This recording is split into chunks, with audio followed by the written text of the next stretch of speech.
Wow, बघा किती छान झालंय आपलं कारलं. तिथं गाणं टाकतो तसं, कारे करेला करेला. नमस्कार माझ्या प्रिय सख्यांनो. तर आज आपल्याला बनवायची आहे कारल्याची भाजी आणि भरून कारल्याची भाजी बनवायची. मी छोटे छोटे कारले आणलेत बघा, आणि त्यामध्येच आपल्याला कट कट करून छान मस्त अशी फ्राय भाजी करू बघा आपण कारल्याची. तर चला, त्यासाठी आपल्याला काय काय लागते बघूयात आपण. तर इथे बघा, मी मस्त एक पाव कारले आणले, छोटे छोटेच आणलेले आहेत बघा. आणि कवळी कारले आहेत, जास्त अशी निबार कारले आणली ना आपण, मग त्यात लाल बिया निघतात किंवा आतून लाल निघतात. तर हे बघा एकदम हिरवागार आणलंय मी. तर बघा, इथं आपण एका कारल्याचे 2 तुकडे करून घ्यायचे, फक्त 2 करायचे आपल्याला, कारण छोटे छोटे कारले आणले तुम्ही.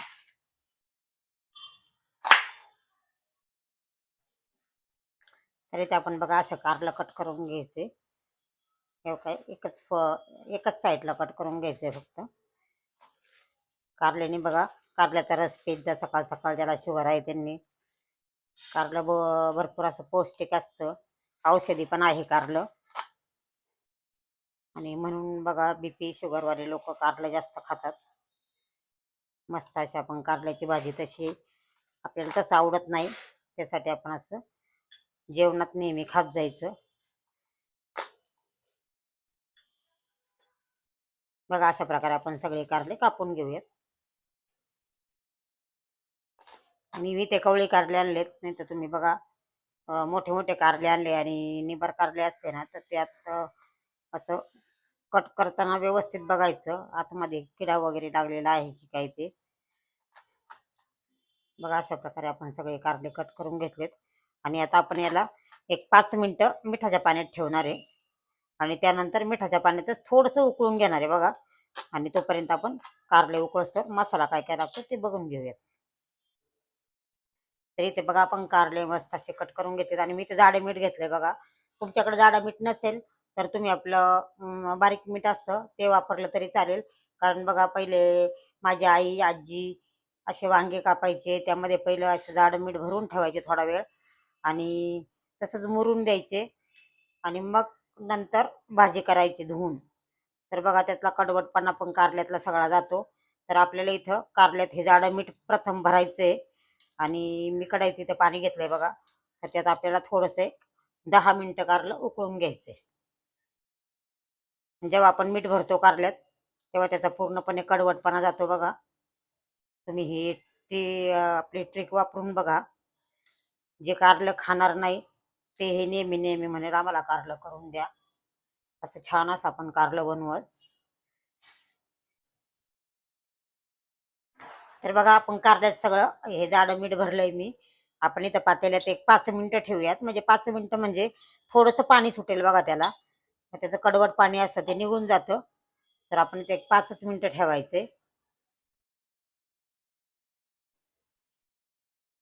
तरी ते बघा, आपल्या कारल्याला थोडंसं पाणी सुटलंय. हे बघा, मी पाणी ओतून काढते. असं कडू कडू पाणी जातं त्याचं बघा. आणि इथं आता कढईमध्ये मी पाणी तापत ठेवलंय. तर पाणी चांगलं गरम झालंय, त्यामध्ये एक आपल्याला 60% कारलं शिजून घ्यायचंय बघा. हे अगदी जास्त थोडंसं झाकण ठेवायचं 5 मिनिटं, किंवा नाही नाही ठेवलं तर थोडं जास्त वेळ उकळावा लागतं त्याला. तर आपण इथं झाकण न ठेवता उकळून घेणार आहे. तुम्हाला झाकण ठेवायचं असलं, घाई गडबड असेल तर, आणि गडबडीच्या कामात पण बघा पटकन कारलं हे सोप्या सोपी रेसिपी. तर मी इथे आपला एकदम शेंगदाण्याचा कूट बनवून ठेवते. 1/2 किलो शेंगदाणे असे खरपूस भाजून घ्यायचे, थंड होऊ द्यायचे, आणि नंतर चोळून टरकाला वगैरे काढून मग कूट करून ठेवायचा. म्हणजे आपल्याला घाईच्या कामात पटकन घेऊन काहीतरी अशी भाजीला वगैरे करता येतं. तर बघा, मी इथे शेंगदाण्याचा कूट घेतलाय, छोटी वाटी आहे बघा एकदम. आणि इथं 1 चमचा आपला घरगुती मसाला, म्हणजे ठेवणीतला मसाला असतो आपला, तो मसाला घेतलाय. अर्धा चमचा बेडगी मिरची पावडर, अर्धा चमचा कांदा लसूण मसाला, 1 चमचा धने पावडर, अर्धा चमचा हळद, चवीनुसार मीठ, आणि 1 कांदा, एकदम छोटा कांदा मी बारीक चिरून घेतलाय बघा. तर म्हणजे बारीकच चिरून घ्यायचा आपल्याला, कारण मोठा कांदा भरता येत नाही कारल्यामध्ये. त्यामुळे एकदम असा जेवढा बारीक कट करता येईल तेवढा बारीक कट करायचा. आणि मी इथे कोथिंबीर घेतलेली आहे. तर हे झालं आपलं वाटण न करता कारलं करायचंय बघा आपल्याला. तर इथे आपलं कारलं शिजलेलं आहे. आपल्याला जेवढं हवं आहे आपल्याला 60% शिजवायचंय बघा. हे पहा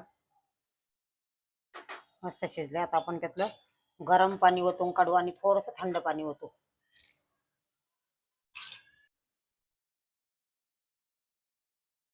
इथं आपण थंड पाणी ओतलेलं आहे कारल्यात.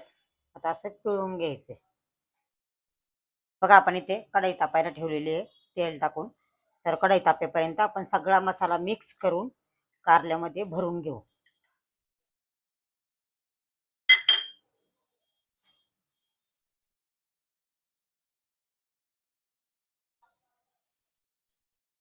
मस्त असं आपलं कारलं होईल बघा. एकच नंबर. तुम्ही नेहमी कारलं करून खाल. अशी आपली साधी आणि सोपी पद्धत आहे. आणि थोडं जाडं मीठ टाकून शिजवून घेतल्यावर बिलकुल त्याला कडवटपणा असा राहत नाही. नाहीतर कुणी कुणी बघा गूळ टाकतं, थोडंसं साखर किंवा काय असं टाकतं. आपल्याला गूळ साखर काही टाकायची गरज नाही. तुम्ही करून बघा, बिलकुल कारलं कडू होणार नाही. तर आता आपण सगळा मसाला असा भरून घेऊ.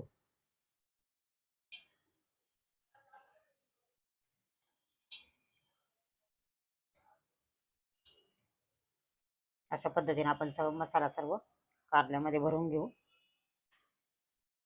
तरी ते आपला कारल्यात मसाला भरून झालाय आणि थोडासा मसाला आपण ठेवलाय बघा. तर तो आपण जेव्हा कारलं फ्राय करायला टाकू त्यावरतून टाकायचा. म्हणजे छान असं क्रिस्पी क्रिस्पी आपलं कारलं होईल. तर बघा इथं आपलं तेल पण तापलेलं आहे.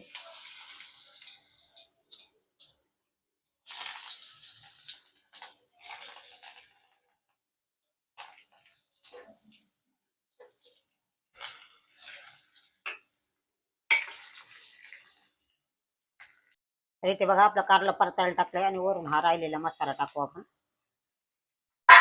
आणि एकदम आपलं, कारण आपण पहिलं कारलं शिजून घेतलेलं आहे त्यामुळं असं हलक्या हाताने बघा हलवून घ्यायचंय त्याला. बघा आपलं कारलं पूर्ण मिक्स करून घेतलंय. आता आपण 2 मिनिटं झाकण ठेवणार आहे.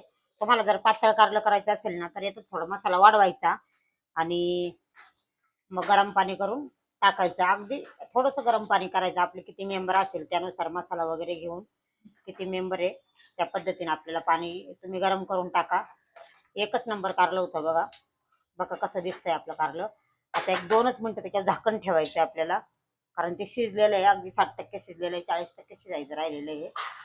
आपण झाकण ठेवू.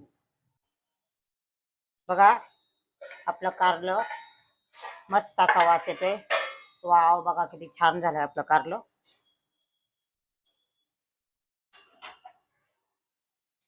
अगदी 2 मिनिटं परतवलंय बघा आणि पूर्ण कारलं शिजलंय आपलं. आता बघा मी तुम्हाला थोडंसं दाबून दाखवते कारलं.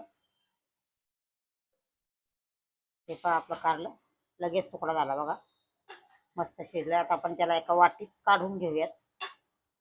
गॅस मी इथे बंद करते. आपलं छान असं कारलं तयार झालंय. आपण थोडीशी कोथिंबीर टाकू. बघा इथं आपलं मस्त असं कारलं तयार झालंय. आणि आपल्या घरी पाहुणे यायचे असेल तर आपल्याला एक सुक्की भाजी, पातळ भाजी, काय करू काय नको आपलं डोकं चालत नाही. त्यासाठी कारल्याची डिश ही एकदम उत्तम आहे आणि कडू पण होत नाही, पौष्टिक पण आहे. पाहुण्यांना सांगत जा की कारलं पौष्टिक आहे, खूप छान करते मी, खा. आणि आपली रेसिपी वापरून असंच कारलं करून खा तुम्ही.